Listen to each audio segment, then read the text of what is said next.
dernière partie du Grand Journal. Merci d'être avec nous sur Radio J. Le monde vu par maintenant, l'actualité géopolitique décryptée par Anne-Sophie Seban-Bécache. Bonjour à vous.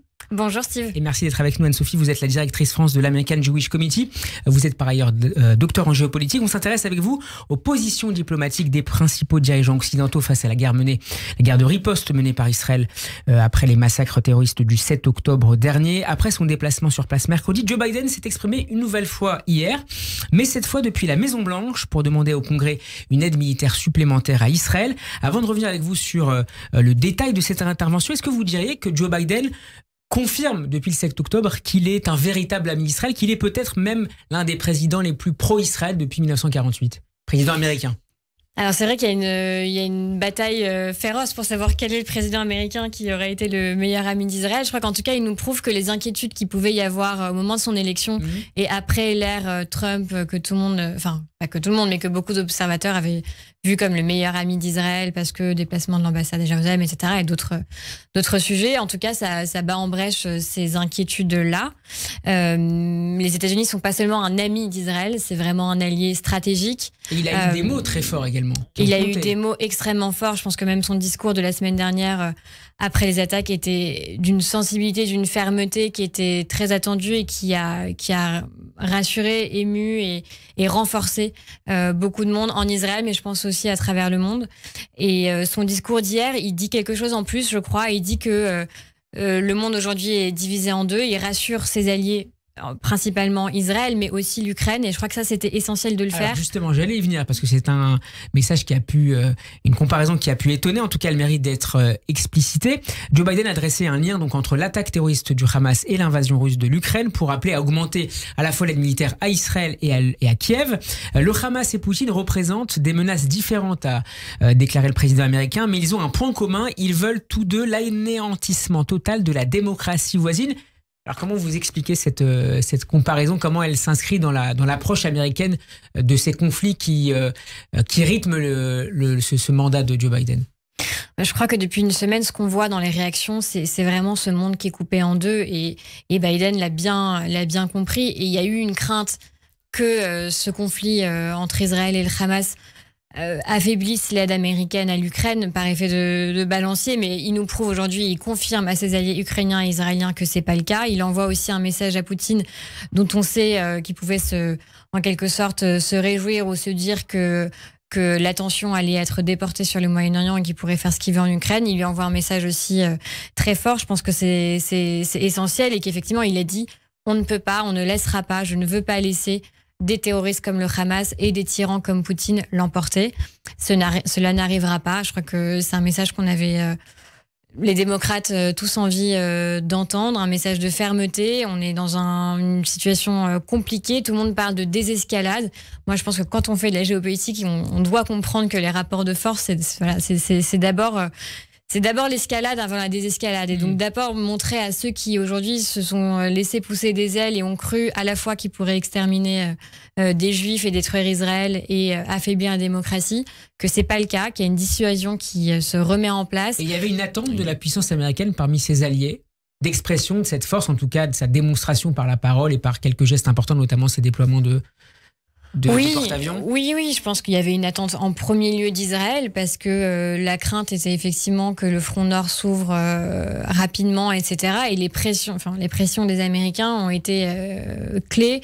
Et quand on dit pression, c'est effectivement une démonstration de force militaire, l'annonce éventuelle d'envoi de soldats si ça venait à se déclencher, des pressions aussi qui ont été faites par la France, par l'Europe, la France qui a envoyé des messages aussi au Liban et même directement au Hezbollah pour les prévenir que s'ils se lançaient là-dedans, non seulement que la France aussi réagirait, que l'Europe réagirait. On reviendra sur la France un peu plus tard. Tout à l'heure, Moscou a dénoncé ces déclarations de Joe Biden. Comment se positionne la Russie depuis le début de cette guerre, alors qu'une résolution qui avait été déposée par Moscou au Conseil de sécurité et qui appelait à la mise en place d'une pause humanitaire dans la bande de Gaza, cette résolution a finalement été repoussée grâce au veto américain. Quelle est la position depuis le 7 octobre de Vladimir Poutine ?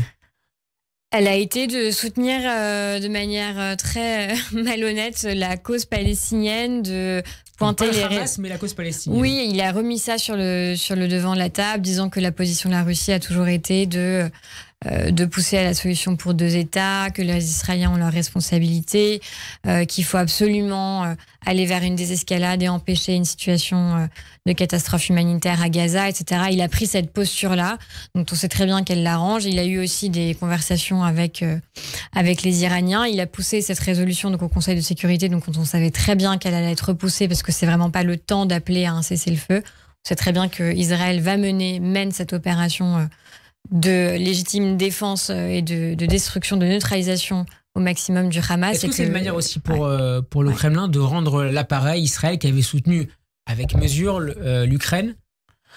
Je crois que c'est une manière de détourner l'attention de la communauté internationale. Et comme je disais tout à l'heure, c'est un monde qui est coupé en deux. On sait que la Russie est proche de l'Iran. On sait que l'Iran a envoyé des drones en Ukraine et des armes. On sait que ces 2 régimes s'entraident. Est-ce que c'est aussi une manière d'afficher la Russie comme une puissance, j'allais dire médiatrice, mais en tout cas une puissance qui appelle à des gestes de paix, en tout cas d'accalmie, alors qu'elle est décrite comme une puissance en guerre de guerre depuis maintenant 2 ans, presque? Oui, et puis elle essaye aussi de nous montrer que la Russie joue un rôle très important au Moyen-Orient. C'est ce qu'a dit Poutine. Biden, on voit bien l'échec des États-Unis et de Biden dans la région parce que en raison du conflit en cours. Donc c'est cette posture-là aussi qu'ils essayent de prendre dans la région moyen-orientale où ils ont leurs alliés, la Syrie, l'Iran. Mais c'est quand même difficile à croire que la Russie pourrait aujourd'hui donner une image de force stabilisatrice au Moyen-Orient, sachant que ses alliés sont l'Iran, qui est le plus grand pays déstabilisateur de la région aujourd'hui, que ce soit à travers le Hamas, le Hezbollah, les Houthis au Yémen, les groupes en Syrie. En réaction à ce soutien inconditionnel à Israël, le roi jordanien Abdallah II a retiré l'invitation qui avait été faite au président américain de le rencontrer à Amman après son déplacement en Israël. Comment l'administration Biden entend-elle soutenir Israël sans s'aliéner en même temps ses partenaires, ses alliés arabes, notamment l'Égypte et la Jordanie? Je crois qu'ils l'ont fait plutôt bien avec l'Égypte, puisqu'il y a des négociations qui sont en cours depuis le départ sur la question de Rafah. De Rafah, justement, et de l'approvisionnement d'aide humanitaire. Je crois qu'ils y sont arrivés, puisque il y a une centaine de camions qui attendent de rentrer, et ça a été notamment le résultat de l'action diplomatique des États-Unis. Avec la Jordanie, cette annulation de rendez-vous, c'était juste après la fake news de la frappe de l'hôpital, où la réaction des pays arabes a été celle qu'on pouvait attendre, et je pense que ça va se résoudre, et je pense que les Américains ont un rôle à jouer avec ces pays-là pour aussi leur dire que c'est l'occasion historique de choisir leur camp finalement. Parce qu'on sait pertinemment que pour les Égyptiens, le Hamas est une plaie, pour les Jordaniens aussi. Sur le plan stratégique, mais en même temps sur le plan social, on sent qu'il y a une crainte très forte de ces 2 pouvoirs, de voir des populations civiles palestiniennes arriver chez eux. Ils ont mis en avant notamment le roi jordanien qu'il était inenvisageable d'accueillir des réfugiés palestiniens de la bande de Gaza. Oui, bien sûr, ça c'est leur posture de toujours, d'avoir refusé d'accueillir et d'intégrer ces réfugiés.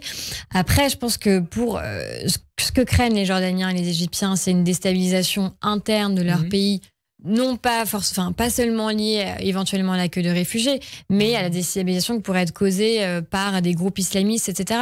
Maintenant, c'est une heure de vérité aussi pour eux, c'est-à-dire qu'on sait très bien que eux jouent sur la cause palestinienne depuis des décennies, l'utilisant comme un chiffon rouge pour cacher d'autres problèmes internes. Mais là, il faudrait bien à un moment que ces dirigeants fassent la distinction eux aussi entre le Hamas et les Palestiniens, et parlent à leur rue, parlent à ces manifestants, puisque finalement la menace est similaire, c'est-à-dire qu'ils craignent les islamistes dans leur pays. Ces islamistes, c'est les mêmes que ceux du Hamas. Et donc, quand on dit les dirigeants sont tenus par leur rue, en réalité, il faut savoir distinguer les choses, et c'est l'occasion pour eux aussi de clarifier leur position vis-à-vis de la cause palestinienne. Une dernière question, Anne-Sophie Seban-Bécache. Emmanuel Macron s'est entretenu tout à l'heure par visioconférence avec la famille des otages français retenus dans la bande de Gaza. Est-ce que vous regrettez que le président de la République ne soit pas déjà rendu en Israël comme ses homologues américains, allemands ou britanniques? Oui, je crois que le président devrait s'y rendre. Je comprends qu'il ne s'y est pas rendu pour le moment parce que son idée, c'est de dire j'irai que au moment et si je sais que je peux apporter une aide constructive. Je crois que les déplacements qui ont eu lieu jusque-là, c'était avant tout pour marquer une démonstration de solidarité très forte avec Israël. Je crois que cette solidarité, elle est importante. Ce soutien, il doit se faire dans la durée et il n'est pas trop tard. Et je pense que le président doit y aller et jouera évidemment un rôle avec les pays alentours aussi, s'il s'y rend, avec le Liban évidemment. Mais il faut qu'il aille en Israël parce qu'il l'a dit dans son allocution la semaine dernière aux Français. Il a dit cette guerre est juste. Donc maintenant, il faut tenir, il faut que ce soutien tienne et il ne faut pas rentrer dans le jeu ni de la guerre de désinformation comme on a pu voir s'amorcer hier avec ce gros incident de l'hôpital, ni par crainte de retomber ici. Je pense qu'il faut que la France reste aussi ferme qu'elle l'a été depuis le début dans la condamnation du Hamas et dans le soutien d'Israël à cette opération. Merci beaucoup Anne-Sophie Seban-Bekoche d'avoir été avec nous. Je rappelle que vous êtes la directrice France de l'American Jewish Committee. On peut vous réécouter en podcast sur radioj.fr et retrouver également cet entretien en vidéo sur YouTube. Shabbat Shalom et à très bientôt. Shabbat Shalom, merci beaucoup Steve.